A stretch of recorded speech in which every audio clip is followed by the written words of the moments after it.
ना नजर। जी जी मैम आ रहा है। अच्छा, यहाँ पे हम ना कुछ पहले ना हम देख लेते हैं। इनके कोई रिफ्लेक्सेस होते हैं, रिफ्लेक्सेस के ना हमारे पास एफरेंट और इफरेंट फाइबर आते हैं, जो हमारे पास एमसीक्यूज बन के आते हैं। ठीक है, क्रेनियल नर्व के रिफ्लेक्सेस होते हैं। एक बात, दूसरे रिफ्लेक्सेस होते हैं लाइक हमारे पास क्लिनिकल रिफ्लेक्सेस होते हैं, एक हमारे पास क्रेनियल नर्व के रिफ्लेक्सेस होते हैं। दोनों अभी हम एक दफा देख लेते हैं, ठीक है, एमसीक्यूज वाइज। अगर हमारे पास वो कहें कि एकोमोडेशन रिफ्लेक्स है, एकोमोडेशन, जाकिर माइक बंद कर दें काइंडली, शोर आ रहा है, थैंक यू। एकोमोडेशन रिफ्लेक्स है, इसका एफरेंट क्या होता है और इफरेंट। आयशा माइक आप खोल दे रखें, देखें, मुझे आपको पता है मेरी टांग जी जी दरमियान में मैम। टूट जाती है। जी मैम। अच्छा, तो हमारे पास क्या है, अकोमोडेशन रिफ्लेक्स हमारे पास क्या है, इसके एफरेंट्स में क्या आएगा, इफरेंट में क्या आएगा। अब क्रेनियल नर्व टू, इसकी हमारे पास क्या है, एफरेंट में आती है, ठीक है, ऑप्टिक नर्व, ठीक है। उसके बाद जो हमारे पास ये है ऑक्यूलो मोटर, इसकी इफरेंट में आ रही होती है, ये याद रखना है, ठीक है। अकोमोडेशन के एफरेंट क्या है, ऑप्टिक, इफरेंट क्या है, ऑक्यूलो मोटर है, ठीक है। कॉर्नियल, कॉर्नियल हमारे पास रिफ्लेक्स में क्या है। ये एमसीक्यूज इसी तरह से आते हैं कि वो पूछते हैं इसके एफरेंट का क्या है, इफरेंट क्या है, ठीक है। अब कॉर्नियल की याद रखनी है, जब इसके बारे में पूछा जाए एफरेंट, जो एमसीक्यूज कॉर्नियल का पूछा जाता है वो एफरेंट बेसिकली सबसे ज्यादा आ रहा होता है। इसका एफरेंट क्या है, ये हमारे पास जो ट्राइजेमिनल है, इसकी फर्स्ट मतलब ऑप्थेल्मिक ब्रांच आ रही होती है, ऑप्थेल्मिक ब्रांच ऑफ, ठीक है, ट्राइजेमिनल, ठीक है। ऑप्थेल्मिक ब्रांच ऑफ ट्राइजेमिनल हमारे पास एफरेंट ब्रांच आ रही होती है, ये कॉर्नियल रिफ्लेक्स के लिए। और इसकी जो इफरेंट होती है वो हमारे पास क्या होती है, फेशियल में आ रही होती है, बायलेटरल फेशियल, बायलेटरल, ठीक है, फेशियल आ रही होती है, जिसके अंदर हमारे पास टेम्पोरल एंड जाइगोमेटिक ब्रांचेस आती हैं, टेम्पोरल एंड जाइगोमेटिक ब्रांचेस आती हैं, ठीक है। ये उसके सेवन बाद है। आते हैं हमारे पास कॉफ रिफ्लेक्स, हाँ जी 7 है, 7, 7, ठीक है, फेशियल नर्व। अब हमारे पास आता है कॉफ रिफ्लेक्स। कॉफ रिफ्लेक्स हमारे पास क्या है, इसकी कौन सी हमारे पास, वेगस नर्व हमारे पास आती है एफरेंट में, और वेगस ही जो होती है हमारे पास वो इफरेंट में भी आ रही होती है। इसकी कौन सी, also phrenic and spinal nerves भी इसके साथ इंक्लूड हो जाती हैं, स्पाइनल एंड फ्रेनिक, ठीक है, ये इसके साथ इन्वॉल्व हो जाती है मैम कॉफ रिफ्लेक्स के इसकी अंदर। इफरेंट क्या है? मैम कफ रिफ्लेक्स एफरेंट की और इफरेंट क्या एफ एफरेंट और इफरेंट दोनों सेम है, वेगस है? नर्व, वेगस नर्व, ठीक है, दोनों सेम है। लेकिन जो इफरेंट है उसके साथ हमारे पास स्पाइनल एंड फ्रेनिक भी इन्वॉल्व हो जाती है, याद रखना है, ठीक है इसकी मैम। एफरेंट और इफरेंट दोनों सेम है, ठीक है। अच्छा, मैम कॉर्नियल ये लोग रिफ्लेक्स एक्स के को जो है बाद क्रॉस समझ आपने गए, ना, ये वेगस में टाइम क्रिमिनल। अब इतने भी पैड़े नहीं बनना आप लोगों ने, आप लोगों को ये एक्स और V1 और ये सब आपको पता होना चाहिए, ठीक है, जी मैम। ठीक है। This is something basic knowledge that you are already known, you have already known about that, ठीक है, you are a doctor। अब ये नहीं है कि आपको मैं नर्सरी क्लास से मतलब मेडिकल पढ़ा रही हूँ। अच्छा, कॉर्नियल रिफ्लेक्स के साथ आपने एक और रिफ्लेक्स भी याद रखना है, लैक्रिमेशन, लैक्रिमेशन की भी सेम है। एफरेंट क्या है, V1 है, ठीक है, ट्राइजेमिनल की फर्स्ट ब्रांच है लाइक ऑप्थेल्मिक, और इफरेंट हमारे पास क्या है, फेशियल है, ठीक है, इसके साथ ये याद रखना है। उसके बाद जब भी हमारे पास एकोमोडेशन रिफ्लेक्स की बात आती है, इसके साथ एक और चीज भी याद रखनी है, pupillary reflex, plus light reflex और एकोमोडेशन, इन तीनों की एफरेंट और रिफरेंट सेम है। हम इसको कंपाइल्ड फॉर्म में लिख रहे हैं, ठीक है। दिस इज कंपाइल्ड अभी तक का। उसके बाद हमारे पास क्या आता है, गैग रिफ्लेक्स। गैग रिफ्लेक्स में हमारे पास क्या है, नाइन्थ क्रेनियल नर्व जो हमारे पास आ रही है लाइक ग्लोसोफरेंजियल, उसकी एफरेंट में आ रही है, ठीक है। और जो हमारे पास वेगस है ये हमारे पास इफरेंट में आ रही है, ठीक है।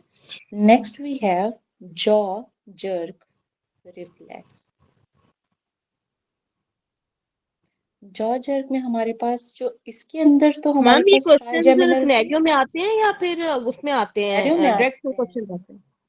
सिनेरियो में भी बन के आते हैं और डायरेक्ट भी पूछते हैं कि एक पेशेंट है उसका कॉर्नियल रिफ्लेक्स खराब है, उसकी एफरेंट क्या है, ठीक है, उसकी एफरेंट ओ, क्या है। इस तरह पूरा सिनेरियो बना के दे देते हैं। कभी कभी कभी कहते हैं कॉर्नियल रिफ्लेक्स की एफरेंट क्या है, गैग रिफ्लेक्स की हमारे पास इफरेंट क्या है। इस तरह से आते हैं, ठीक है। सिनेरियो बेस्ड भी आ सकते हैं, लेकिन आप लोगों को ये एफरेंट और इफरेंट का पता होना चाहिए। अब हमारे पास क्या है, jaw jerk reflex. Jaw jerk में हमारे पास क्या है, ट्राइजेमिनल की हमारे पास थर्ड हमारे पास आ रही होती है, इसकी ब्रांच आ रही होती है, ठीक है। पहले हमारे पास ऑप्थेल्मिक होती है, फिर मैक्सिलरी होती है, अब मैंडिबुलर। अब यहाँ पे हमारे पास थर्ड ब्रांच क्या है, मैंडिबुलर। जॉ मंडिबुलर। के साथ क्या है, जॉ, दिस इज जॉ, इस तरह से आ रहा है ना, मैंडिबल के साथ आ रहा है ना जॉ, ठीक है। तो मैंडिबुलर ब्रांच आएगी, मैंडिबुलर, ठीक है, ब्रांच आ जाती है। ये हमारे पास एफरेंट में काउंट हो रही है, ठीक है। और इसके भी बेसिकली कौन से सेंसरी फाइबर्स जा रहे होते हैं, ठीक है, सेंसरी फाइबर जा रहे होते हैं मैसेटर मसल्स के साथ। उसके बाद है हमारे पास इसका जो हमारे पास एक जॉजर का ये हो गया, इसका जो मोटर होता है ना पार्ट, वो हमारे पास इफरेंट में आता है। मैंडिबुलर का ही हमारे पास क्या है, जो मोटर है, मोटर पार्ट, यहाँ पे हमारे पास सेंसरी पार्ट आना है, सेंसरी इन द एफरेंट। जो इफरेंट है वो मोटर, ऑब्वियसली बात है कि सेंसरी जी सेंसेशन मैम। लेगा, कैरी करेगा इफरेंट के थ्रू, फिर मोटर वो रिस्पॉन्स देगा, ठीक है। तो हमारे पास इसका भी हमारे पास सेम आ गया। एक सेम किसका आया था, हमारे पास कॉफ रिफ्लेक्स का आया था। दोनों में हमारे पास वेगस नर्व्स आ रही थी, एफरेंट और इफरेंट में। यहाँ पे भी हमारे पास ट्राइजेमिनल की थर्ड ब्रांच आ रही है, एफरेंट और इफरेंट में, बट उनके पार्ट्स चेंज हो गया, सेंसरी एफरेंट, मोटर हमारे पास इफरेंट। क्लियर है यहाँ तक। जी मैम। फिर आता है हमारे पास लैक्रिमेशन। ये वही जो हमने ऑलरेडी कर लिया है, ठीक है। लैक्रिमेशन में क्या है, हमारे पास V1 ही आ रही है, यहाँ पे हमारे पास 7 आ रही है, ठीक है, जो ऑलरेडी हमने कंपाइल फॉर्म में कर लिया है। और जो प्यूपिलरी था उसका भी मैंने आपको बता दिया, प्यूपिलरी रिफ्लेक्स हो, अकोमोडेशन लाइट रिफ्लेक्स। रिफ्लेक्स हो, एकोमोडेशन रिफ्लेक्स हो, तीनों का सेम है। ये तीनों एक साथ रट्टा मारना है, इसको एक साथ रट्टा मारना है, कॉर्नियल रिफ्लेक्स और लैक्रिमेशन को, ठीक है। जी मैम। यहाँ तक क्लियर है। फिर जी। ये तो हो गए हमारे पास क्रेनियल नर्व रिफ्लेक्सेस। अब हमारे पास कुछ क्लिनिकल रिफ्लेक्सेस आते हैं, क्लिनिकल रिफ्लेक्सेस। क्लिनिकल रिफ्लेक्सेस में हमारे पास क्या है, एक हमारे पास होती है एक्किलीज रिफ्लेक्स। उसके अंदर क्या है, S1 S2 आ जाते हैं, जिसको हमारे पास एक निमोनिक है बकल माइशू, ठीक है। बकल के फजूल सा इन लोगों ने वैसे किया था, बकल माइशू S1 S2, मुझे तो कभी याद नहीं हुआ। मैंने तो इसको वैसे S1 S2 इतनी दफा या रिपीट होते हैं ना, एक्लीस वैसे याद हो जाता है, S1 S2 is Achilles. And patellar हमारे पास क्या होता है, जो घुटने हैं आपके, ठीक है, नॉट टखने, इट्स घुटने, ठीक है। ये हमारे पास क्या है, L2 टू L4, ठीक है, किक द डोर। इसका निमोनिक क्या है, मैम, किक द डोर, हाँ जी।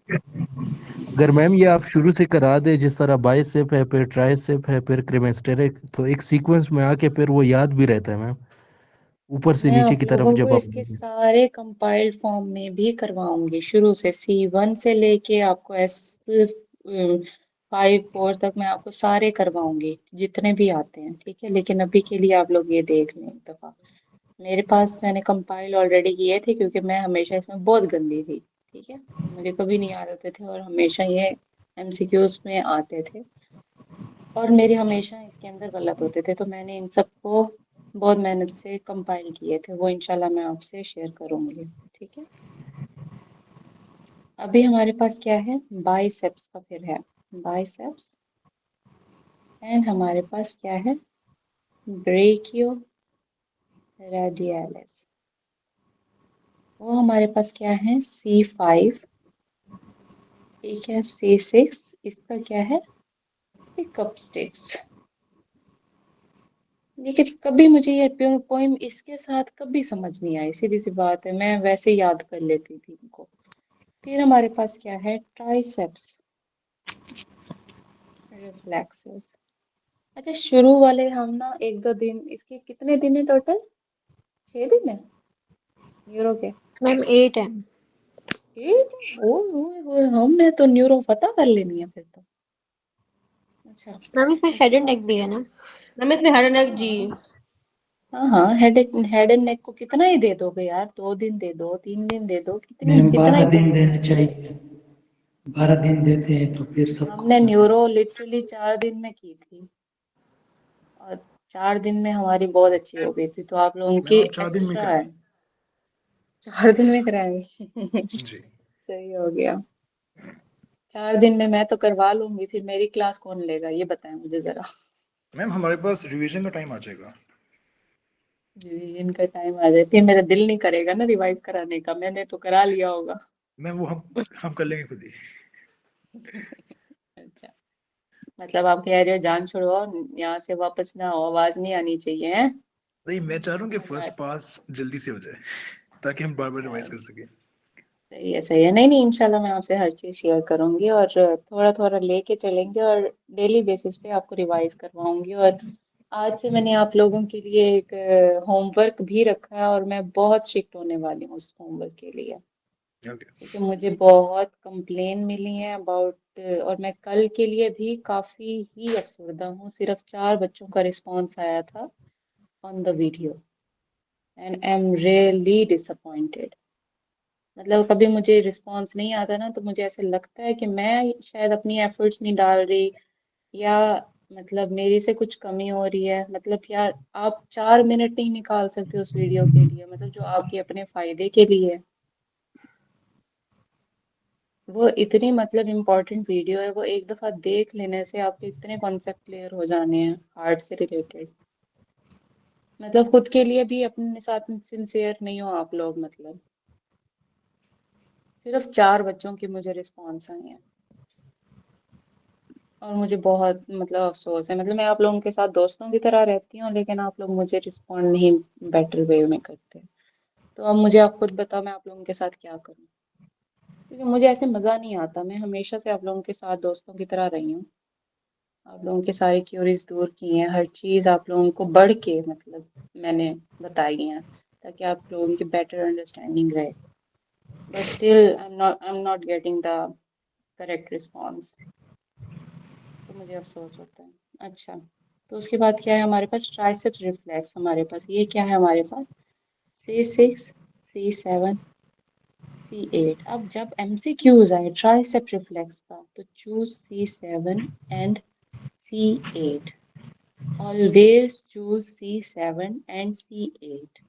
ठीक है, C6 C7 आपने चूज नहीं करना, C7 C8 को हमेशा चूज करना है फॉर ट्राइसेप्स रिफ्लेक्स। ठीक है, अब यहाँ पे हमारे पास क्या है, निमोनिक ले them.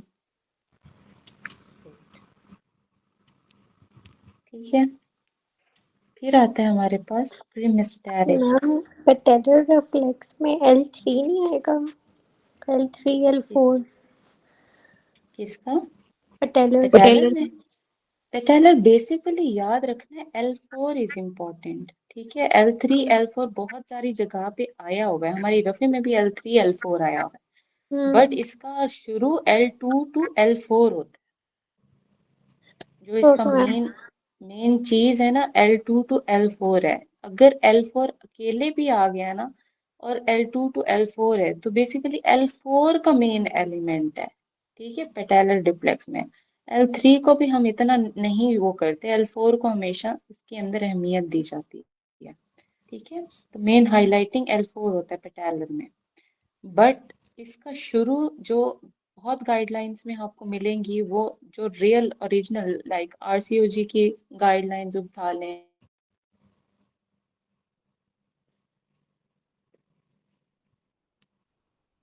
To L4 he patellar reflex है। हमारी रफी में L3 L4 आता है। ठीक है, उसके बाद है हमारे पास क्रीमेस्टेरिक रिफ्लेक्स। अब यहाँ पे हमारे पास क्या है, L1 L2 आ जाता है। ठीक है, जो एनल विंक रिफ्लेक्स है वो S3 S4 आता है। ठीक है, यहाँ तक क्लियर हुई है? जी मैम। अच्छा, फिर अब हम मतलब क्या कहते हैं कि पहले मैं कहाँ से स्टार्ट करूँ, मतलब आर्टेरियल सप्लाई से इसकी स्टार्ट करूँ या इनकी बेसिक्स पहले हम कवर कर लें, लाइक इनके जो मतलब डर्माटोम्स हैं, या मतलब इन सब चीज़ों से पहले कवर कर लें, मैम पहले बेसिक्स कवर कर लेते हैं। क्योंकि ये आप डेली उसमें भी पढ़ोगे, रिफ्लेक्सेस वगैरह, आर्टेरियल सप्लाई, ये वो ना, ये सारी रफ़ी में भी काफ़ी बार रिपीट होंगी चीज़ें। ठीक है, और वो उनसे भी क्लियर होंगी, लेकिन जो इनके मेन वो है ना इम्पोर्टेंट, लाइक इनके बेसिक्स हैं जो आपको मेन पता होना चाहिए, वो यहाँ पे आप लोगों को नहीं दिए गए, ना कंपाइल्ड फॉर्म में है ना दूसरी उसकी स्टेट के अंदर है। तो चलो वो ही देख लेते हैं एक दफा ना, एक ना स्टार्ट से ले लेते हैं। ठीक है, अच्छा आज मैं जितना ये करवाऊंगी, ठीक है, कल मुझे जवाब ना मिले, या तो मैं क्लास खुद लीव कर जाऊंगी या खुद आप लोग लीव कर जाना। ये मैं मतलब वाकई सीरियस हूँ। मैं डॉक्टर एहसन को भी आज ये बात बता दूंगी। ठीक है, कि मुझे रिस्पांस नहीं मिल रहा क्लास से और मुझे मज़ा नहीं आ रहा क्लास लेने में, तो मेरा फ़ायदा नहीं है लेने का क्लास। ठीक है, मैं काफ़ी ज़्यादा अपसेट हूँ आप लोगों से आज, तो काइंडली थोड़ा सीरियस हो जाएं। और ये चीज़ें बार बार आप लोगों के लिए मतलब नहीं है, मतलब यहाँ पे ये चीज़ें वो हैं जो इस एकेडमी में सिर्फ आपको दी जा रही हैं। मतलब आप किसी भी ऑनलाइन एकेडमी में जाओगे, you won't get the compiled statements, the compiled मतलब नोट्स ऑफ एनीथिंग। वो जस्ट आपको एक दफ़ा गो थ्रू करवाते हैं एंड दैट्स इट। यहाँ पे आपको हर एक चीज़ कंपाइल फॉर्म में एज अ प्लेटर मिल रही है। अगर प्लेटर लेके भी आप उसके ऊपर मतलब नजरें फेर रहे हो ना, उसका मतलब अल्हम्दुलिल्लाह कह रहे हो ना कुछ, मतलब आप तो मतलब आई डोंट थिंक कि मतलब आगे इसके अलावा आपका आपके साथ क्या किया जाए। ठीक है, तो काइंडली रिस्पॉन्स किया जाए, मतलब मेरी क्लास में थोड़ा सीरियस मुझे बिहेवियर शो चाहिए। ठीक है, चलो अब स्टार्ट करते हैं हम ना, शुरू से इसके सारे देखते जाते हैं कि जो हमारे पास इसके डर्माटोमल है, मायोटोमल है रीजन्स, ठीक है, वो सारे हमने कवर करने हैं। अब C1 से रिलेटेड जितने MCQs आएंगे हमने उसको कवर करना है। अब C1 वर्टिब्रा है क्या, उसका नाम क्या है, दैट इज एटलस। ठीक है, ये MCQs है। C1 vertebra. ठीक है, अब यहाँ पे MCQs आता है कि, एक मिनट गाइस, मुझे बार बार नोटिफिकेशन आ रहे हैं, एक मिनट, इसको मैं म्यूट करता हूँ। Here is doctor Yusuf Latif, मेहरबानी करके खामोश हो जाए। ओके ओके, C1 हमारे पास है एटलस। ठीक है, अब इसका ना इसी तरह से नोट कंपाइल फॉर्म में आप लोगों ने करना है। ठीक है, अब इसका क्या है हमारे पास, एटलस के अंदर कोई हमारे पास बॉडी नहीं मिलेगी आपको, no body, no spinous process. अब MCQs आता है कि ऐसी कौन सी वर्टिब्रा है जिसकी कोई ना बॉडी है ना spinous process, that is Atlas and that is C1। Clear? फिर उसके बाद वो पूछते हैं कि अगर स्पाइन्स हैं भी सही तो वो किस तरह की हैं? स्पाइन्स आपको स्मॉल मिलेंगी, स्मॉल स्पाइन्स एंड बाइफिड, ठीक है। C1 के फ्रैक्चर को क्या कहते हैं? That is called Jefferson fracture, ठीक है। ये आपका मतलब C1 से रिलेटेड एमसीक्यूज थे, ठीक है, जितने भी C1 से रिलेटेड एमसीक्यूज आने। फिर आता है C2। C2 हमारे पास क्या है? C2 वर्टिब्रा का नाम क्या है? That is axis. C2 vertebra, that is axis, ठीक है। अब इसके अंदर क्या क्या पाया जाता है? ओडोनटॉइड प्रोसेस, ठीक है। और यहाँ पे आपका नेक्स्ट एमसीक्यूज किस तरह बन के आता है? वो कहते हैं कि इन एम्ब्रियोनिक पीरियड, ठीक है, अंदर एम्ब्रियो के अंदर which vertebra forms body of above vertebra, तो वो C2 होती है, ठीक है। In embryonic period which vertebra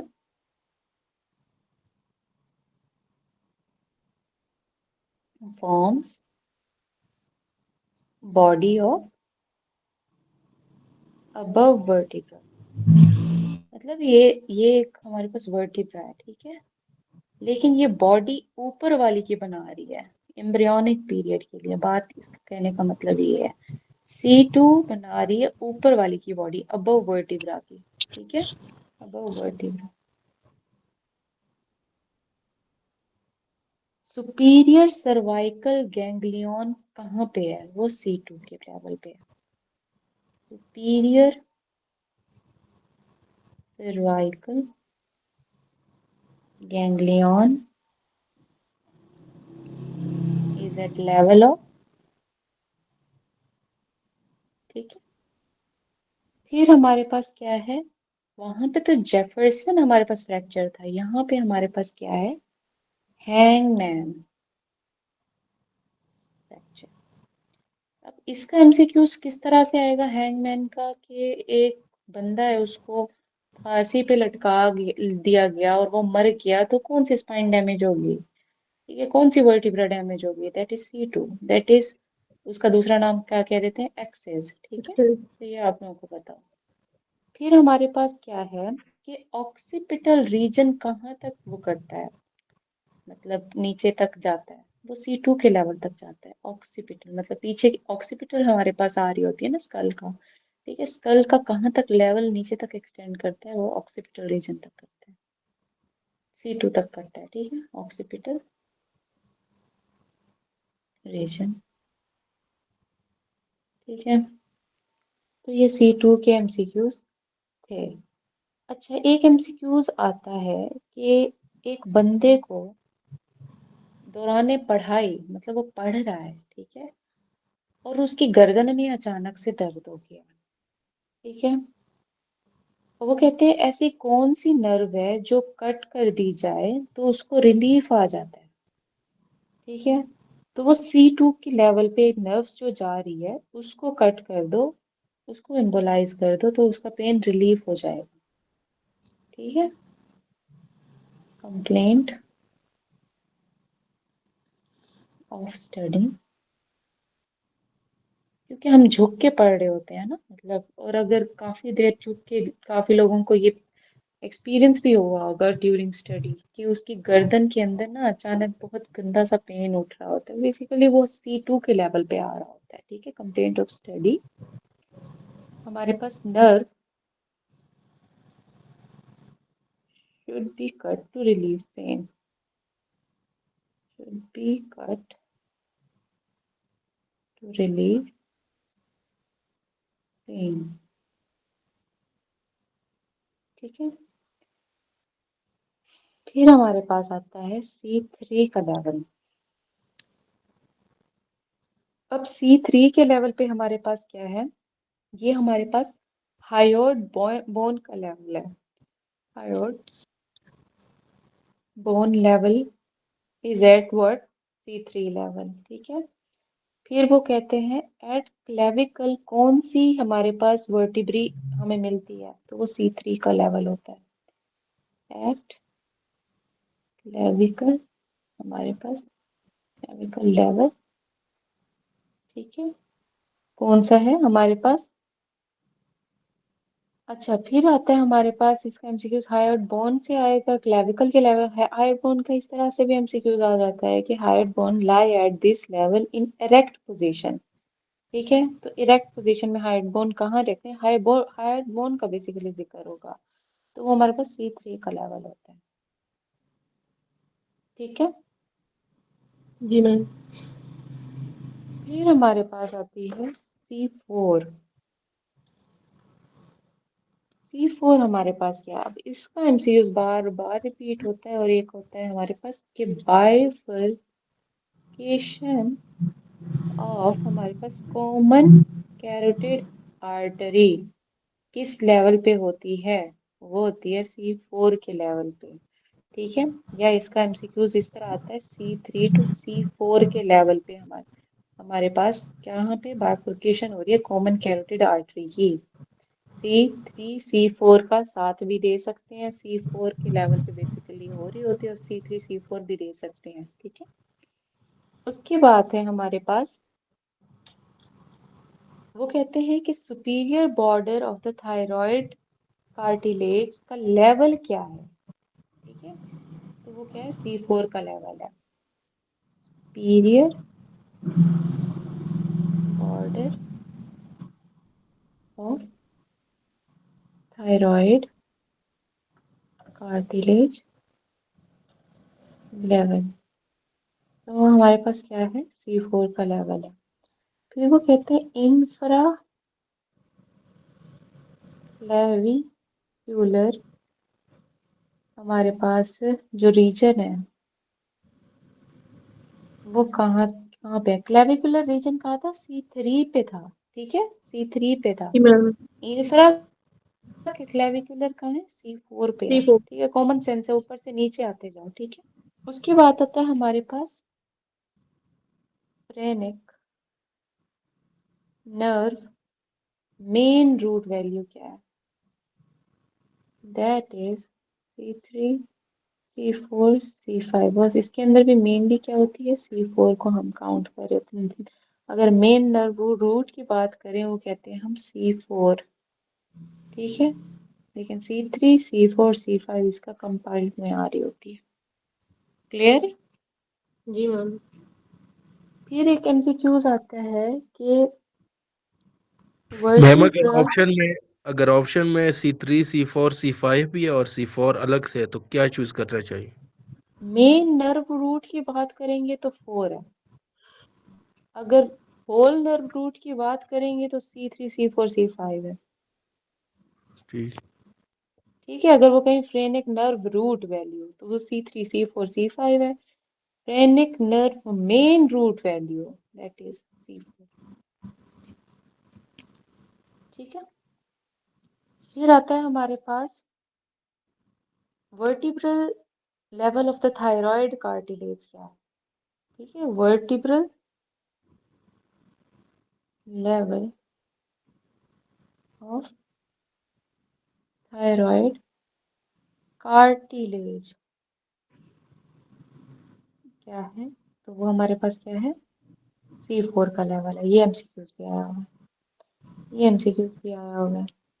फिर इसके अंदर कौन सा है, बाइफरकेशन वाला भी आया हुआ है। ये 3 एमसीक्यूज बार बार रिपीटेड है, ये 2 एक एक बार आए हुए हैं, ठीक है। अब हमारे पास क्या है, C5 को स्किप किया जाता है, तो C6 का हम लेवल देखना है। इसका एमसीक्यूज आता है, ये कहाँ पे है, एट इक्वाइड कार्टिलेज लेवल कौन सी हमारे पास वर्टिब्रा होती है, वो हमारे पास होती है C6 की, ठीक है। वो कहते हैं लेरेंक्स एंड होता है एट विच वर्टिब्रा, वो C6 के लेवल पे। ट्रेकिया बिगेन्स, ठीक है, एट C6 लेवल, ठीक है, और ट्रेकिया एंड का करता है, एंड्स एट T4, मतलब begins eight C6 ends at T4, वो T4 आगे T के साथ करेंगे हम, ठीक है। फिर हमारे पास क्या है, parents ends at C6 level. Oesophagus यहाँ से शुरू हो रहा होता है, इसोफेगस begins at 6 लेवल, ठीक है। जी मैम। फिर एमसीक्यूज आता है कि inferior laryngeal nerve enters the larynx at C6 level, ठीक है। फिर एमसीक्यूज आता है contains carotid tubercle और ICA internal carotid artery, ठीक है, तो एट C6 लेवल। फिर वो कहते हैं वी प्रेस ये लास्ट वाला पॉइंट रिपीट करें, नजर भी नहीं आ रहा, C6 बहुत उस साइड पे है। contains carotid tubercle और internal carotid artery एट, हमारे पास C6 लेवल पे हमारे पास carotid tubercle हमारे पास पाया जाता है। We press C6 to stop bleeding from internal carotid artery, ठीक है। जहाँ पे कैरोटिड ट्यूबरकल है वहां पे हम C6 लेवल पे ऊपर प्रेस करते हैं। C6, ये एमसीक्यूज हमारी दफा आया हुआ है कि किस जगह पे आप प्रेस करोगे तो ब्लीडिंग स्टॉप होगी, ठीक है, तो वो C6 का लेवल होता है। मैम फिर इंटरनल हमारे ये पास कैरोटिड स्टॉप होगी। इंटरनल कैरोटिड, हाँ इंटरनल कैरोटिड की वहां से ब्लीडिंग अगर हो रही है ना, तो वहां से अगर हम C6 के लेवल पे उसको प्रेस करेंगे, मतलब गर्दन के लेवल में पीछे से जाके प्रेस करेंगे, तो वो ब्लीडिंग स्टॉप हो जाएगी, ठीक है। फिर आता है हमारे पास डर्माटोम और थंब, वो हमारे पास C6 होता है and lateral side of wrist, Zakir Markov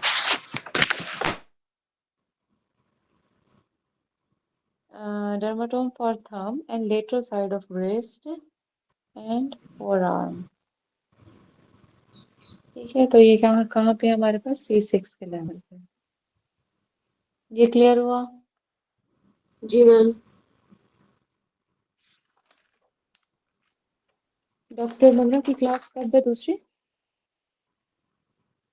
ma'am जब आपकी क्लास एंड होगी तो उसके 5-6 मिनट बाद मैम ऑन कर देंगी। अच्छा, तो C6 भी हो गया, Zakir mic off, okay. C7 का लेवल, C7 पे हमारे पास क्या है, isthmus of thyroid gland,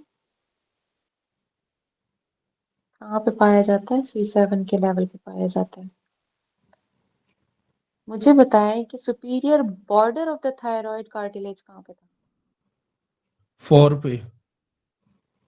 C4 पे था, ठीक है। अब isthmus ऑफ थायराइड ग्लैंड की बात की जाए वो C7 पे है, ठीक है। इसके अलावा और हम बात करेंगे थायराइड की, तो वो भी आप लोगों को पता होना चाहिए। इसी तरह से आपने सॉर्टेड फॉर्म में हर चीज याद रखनी है, ठीक है, ऊपर से नीचे सारी याद रखनी है। इस्थमस हमारे पास क्या है of the thyroid gland, C7 के लेवल पे है। सुपीरियर बॉर्डर कहाँ पे था, C4 के लेवल पे है, ठीक है, ये याद रखना। फिर आता है हमारे पास लॉन्गेस्ट लॉन्गेस्ट स्पाइनस प्रोसेस ठीक है, लेकिन स्पाइन्स क्या होते हैं? Spines are not bifid. ठीक है, बाइफिड किधर थी? मैम बाइफिड C2 किधर पे। थी? C1 वन सी C1 वन पे, C1 पे। ठीक है, पहले तो स्पाइरल प्रोसेस नहीं होंगे, अगर होंगे तो स्मॉल होंगे और बाइफिड होंगे। हाँ ठीक है। फिर है हमारे पास नॉट बाइफिड।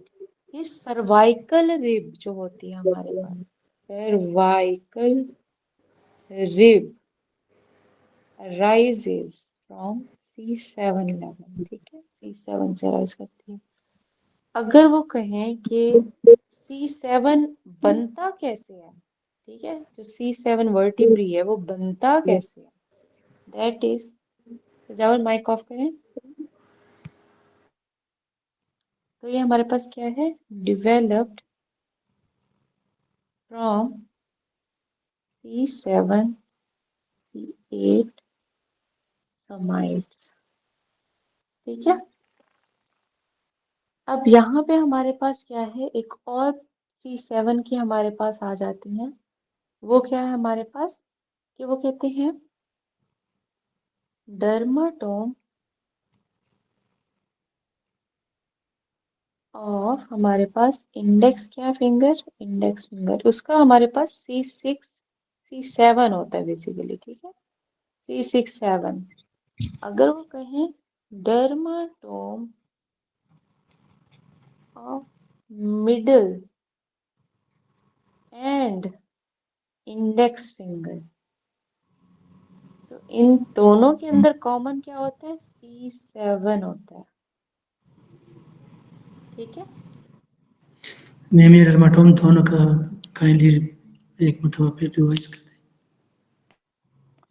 देखो इसके अंदर क्या है, मैंने आप लोगों को बताया है कि dermatome of the index finger की अगर सिंगल बात की जाए तो वो C6 C7 है। अगर dermatome of middle and index finger की इकट्ठे बात की जाए तो वो C7 है। ठीक है, क्योंकि वो कॉमन पूछ रहे होते हैं दोनों के अंदर, तो वो C7। ठीक है, यहाँ तक क्लियर है? जी मैम। अच्छा, यहाँ पे हमारे पास क्या होता है? एक MCQ C7 का ये भी आता है कि लीजन हुई है एट C7। MCQs से सारे MCQs आए हुए हैं एक एक करके। ठीक है, लीजन हुई है एट C7। ठीक है, cause loss of sympathetic tone to heart। ठीक है, as a result ma'am loss of sympathetic tone to heart। As a result हमारे पास क्या हुआ है? हार्ट रेट एंड एब्डोमिनल जो प्रेशर है, ठीक है, abdominal pressure of the wall decreases. ठीक है, तो वो लीजन बेसिकली कहाँ पे हुई थी? C7 के लेवल पे हुई है। C7 के लेवल पे सिंपथेटिक चेन गुजर रही होती है। ठीक है, तो अगर C7 का लेवल वो पूछें, ठीक है, और वहां पे वो कहें कि लीजन किस जगह पे हुई है जिसकी वजह से sympathetic tone to the heart loss हुई है, ठीक है, तो हमारे पास C7 का लेवल होता एब्डोमिनल प्रेशर एब्डोमिनल वॉल का डिक्रीज होगा। है। Abdominal pressure and heart rate decrease हो जाता है। ठीक है, अब एक MCQs ये है कि पर्सन डाइड इन RTA। ठीक है, पर्सन डाइड इन RTA। ठीक है, स्पाइन कौन सी ऐसी मिलेगी? Spine was found crossing cervical spinal cord. ठीक है, वो कौन सी वर्टिब्रा है? वर्टिब्रा पूछते हैं, दैट इज C7। ठीक है, आरटी के केस में बंदा मर गया, spine was found crossing cervical spinal cord. तो वो कौन सी ऐसी स्पाइन है जो स्पाइनल कॉर्ड को क्रॉस करवा रही होती है? वो है C7 का लेवल। बार बार कह रही हूँ, C7 का लेवल बहुत इंपॉर्टेंट है, क्योंकि सिंपैथेटिक जो चेन है वो भी यहाँ से क्रॉस कर रही होती है। अगर वहां पे लीजन आ जाती है तो हमारे पास क्या होता है? सिंपैथेटिक टोन का लॉस हो जाता है, heart rate and abdominal wall pressure हमारे पास डिक्रीज हो जाएगा, जिसकी वजह से हमारे पास क्या है? ब्रेडी में चला जाता है बंदा। ठीक है, फिर साथ में आरटी के केस में भी यही है कि वहां पे क्रॉस कर रहा होता है, और वो कौन सा लेवल होता है हमारे पास? वो बंदा क्यों मरता है? क्योंकि वहां से सिंपैथेटिक चेन वहां से गुजर रही होती है और क्रॉस करवा रहे होते हैं स्पाइनल कॉर्ड को। दैट्स वाई बंदे की मौके पे डेथ हो जाती है। ठीक है, उसके बाद है हमारे पास मैम सॉरी, मुझे सी। ये लास्ट समझ नहीं आया। लास्ट पॉइंट का ये है कि पर्सन डाइड इन आरटीए। ठीक है, वो पूछ रहे हैं कि spine was found crossing the cervical spinal cord.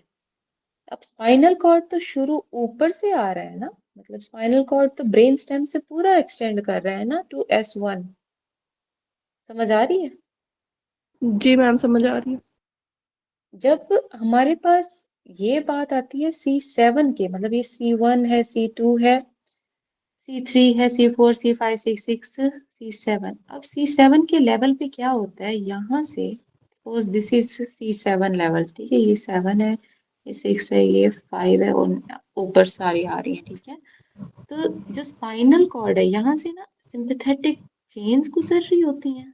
ठीक है, C7 के लेवल पे। ठीक है, यहाँ से, और जो स्पाइनल कॉर्ड है ना वो इसको ना C7 को मतलब ओवर डू करके आ रहा होता है, इससे ना अंदर से नहीं गुजर के आता, ऊपर से गुजर के आ रहा होता है, क्रॉस करके आ रहा होता है C7 के लेवल को।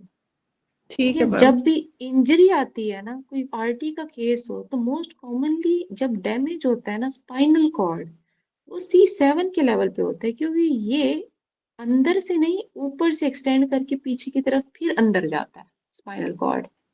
जी मैम अब आगे समझ। Thank you. ठीक है, तो आरटी के केस में मोस्ट कॉमनली जब डैमेज होती है तो वर्टिब्रा C7 के लेवल पे डैमेज के चांसेस इसलिए होते हैं, और वो डाइड पर्सन इसलिए होता है क्योंकि वहां से स्पाइनल कॉर्ड गुजर रहा होता है और मौके पे डेथ हो जाती है बंदे की। अब हमारे पास है C8 का लेवल। C8 के लिए हमारे पास कुछ चीजें आपने याद रखनी है, दैट इज लिटिल फिंगर का डर्माटोम कौन सा है? Little finger. मैम यहाँ पर जो आरडीए में डाइड हुआ पेशेंट, इसका मेन रीजन यही सिंपैथेटिक होगा। हाँ देखो, एक तो स्पाइनल कॉर्ड वहां से गुजर रहा है, तो स्पाइनल कॉर्ड का डैमेज ही डायरेक्ट एक्सपोज हो रहा है, मतलब वो वर्टिब्रा के साथ नहीं है, वहां से क्रॉस करके आ रहा है। क्रॉस का मतलब यही है ना, बस spine was found crossing the cervical spinal cord. ठीक है, वहां से क्रॉस करवा रहा है।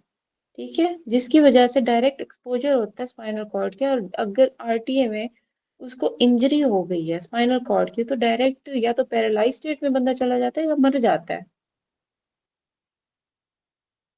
ठीक है, मैम ये C8 वर्टिब्रे है या सर्वाइकल नर्व है ये?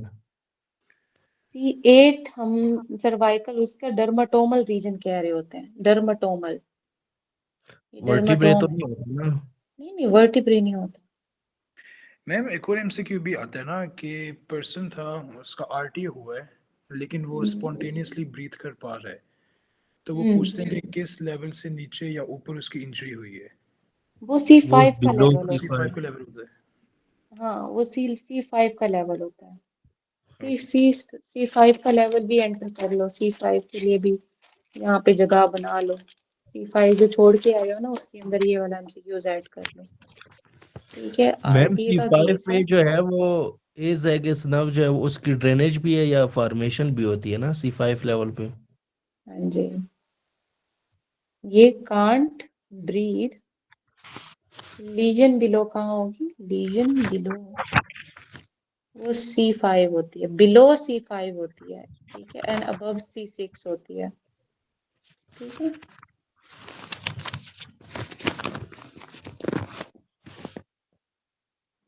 फिर एक MCQ C2 का इसी तरह से ना RT का केस एक C2 के साथ भी ऐड कर लो RT का, कि RTA है, ठीक है, लेकिन बंदे को ना वेंट पे नहीं डाला गया, डोंट नीड वेंट, वेंटिलेटर, ठीक है, ventilator support, respiration working, respiration working properly, lesion कहाँ पे है, लीजन इज एट C2, ठीक है, मतलब उसको कोई सांस का इशू नहीं होया ना, वो मतलब ब्रीथ इजीली कर पा रहा है, प्रॉपरली कर पा रहा है, तो वो किस लेवल पे C2 का लेवल होता है। अगर ब्रीथ नहीं कर पा रहा तो वो बिलो C5 होता है, ठीक है। मैम ये अगर ब्रीथ कर रहा है तो बिलो C5 है, अगर नहीं कर रहा तो वो अबव C5 है। Below C5 can't breathe, above C5 can breathe, ठीक है। लिटिल फिंगर हमारे पास इसका डर्माटोम C8 आता है, ठीक है, और हमारे पास क्या है, लिटिल फिंगर के साथ आपको एक और चीज भी याद रखनी है, इसका डर्माटोम सिर्फ C8 नहीं होता, T1 भी होता है, ठीक है, C8 प्लस T1, ठीक है। जबकि रिंग फिंगर का अगर पूछा जाए, रिंग मैम फिंगर, जी ये जी, C2 और C5 का मेरे ख्याल में उल्टा बता दिए। क्या, अगर जितना मतलब C5 से ऊपर होगा तो फिर वो रेस्पिरेटरी डिप्रेशन में जाएगा, बिलो नहीं होगा मैम, बिलो ब्रीथ करेगा। जी मैम, हाँ इस तरह उल्टा शायद नहीं मुझे होता, भी यही लगा, उल्टा हो गया उल्टा नहीं बिल्कुल। होता, जितना लेवल नहीं मैंने तो मैम यही किया हुआ है, पढ़ा हुआ है कि जो RT का केस होता है और पर्सन ब्रीद नहीं कर पा रहा तो लीजन C5 के बिलो होती है। नहीं मैम, ये उल्टा आपने बता दिया। अच्छा, मुझे इसका एक दफा भेज भी दीजिएगा क्योंकि मेरा यही मैंने पढ़ा हुआ है, जहाँ मैम से ये पढ़ा है ना मुझे रेस्पिरेशन इसका। के टॉपिक में था, फ्रेनिक नर्व से रिलेट किया हुआ था, डायफ्राम की मूवमेंट, तो ठीक है, वो ना C5 ग्रुप में था। भी आप एक दफा शेयर कर दीजिएगा, ठीक है, मुझसे भी गलती हो सकती है, आप एक दफा शेयर कर दीजिएगा, इस चीज को क्लियर कर दीजिएगा, ठीक है, मेरे फ्रीनेक मतलब नाम उसमें यही C4 बना पे हुआ है है। ना मैम, C5 से ऊपर आई आता नो है आई तो। नो, आई नो, ठीक है, ये मुझे एक दफा शेयर कर दीजिएगा। अच्छा, रिंग फिंगर हमारे पास का डर्माटोम क्या है, वो C8 है, ठीक है, यहाँ तक क्लियर है। मैम ये डर्माटोम का आखिरी वाले बता दें, मैं हम तो दूसरी चीज में busy. Little finger dermatome is C8 and T1, ring finger dermatome क्या है, C8 है, ठीक है। अच्छा, अफ्तारी से पहले कौन कल अवेलेबल हो सकता है, हम लेक्चर के लिए, हाँ, जी मैम डॉक्टर हमारा रूप होता की ही है, क्लास होती है मैम। डॉक्टर रोज का लेक्चर होता ही है। कब होता है डॉक्टर रूज का लेक्चर, मैम वो ना 4 से 5 होता है, तो वो 5:30 तक चला जाता है मोस्टली, कभी 4 से 5 भी हो जाता है। 4 से 5, ओके, क्योंकि ना ये कुछ चीजें ना बहुत ज्यादा हैं, और ये मैं कह रही हूँ कि 2 दिन में ये वाली चीजें सारी सॉर्ट करवा के उसके बाद हम मेन उनके क्लिनिकल्स पे आ जाएं। अगर 8 से 9 कल कर दे तो, लेकिन उस टाइम फिर तरावी का टाइम होता है। अगर आप लोग अवेलेबल हो सकते हो 8 से ऑनवर्ड तो मुझे बता दें, कल क्लास जल्दी स्टार्ट कर लेंगे। और ये भी हो सकता है कि अगर 3 से 4 कर दे तो ये और भी ज़्यादा बेहतर रहेगा 3 में फिर। अवेलेबल नहीं होंगी ना, मैं हॉस्पिटल में होंगी, मैं अवेलेबल नहीं होंगी उस वक्त। मैम आप 4 से 5 वाला कर लें, 5 से 6 वाला कर लें। वो डॉक्टर अरूज का फिर लेक्चर होता है। मैम डॉक्टर मतलब रूज को 5 कह से 6 देंगे कि वाला 5 को ख़त्म कर दे लेक्चर 5 कल। बजे खत्म कर देंगे ना वो। अरे यहाँ पे मैंने मजदूरी भी तो देखनी होती है सारी, मैम ये लेकिन इफ्तारी तैयारी प्रिपेयर करनी वगैरह। सॉरी होती है, मैम। वही ना। हाँ, तुम लोग तो वेले हो, मैं थोड़ी सी शादीशुदा हो चुकी हूँ। ठीक है, बेशक काम नहीं करती लेकिन फिर भी देखना होता है।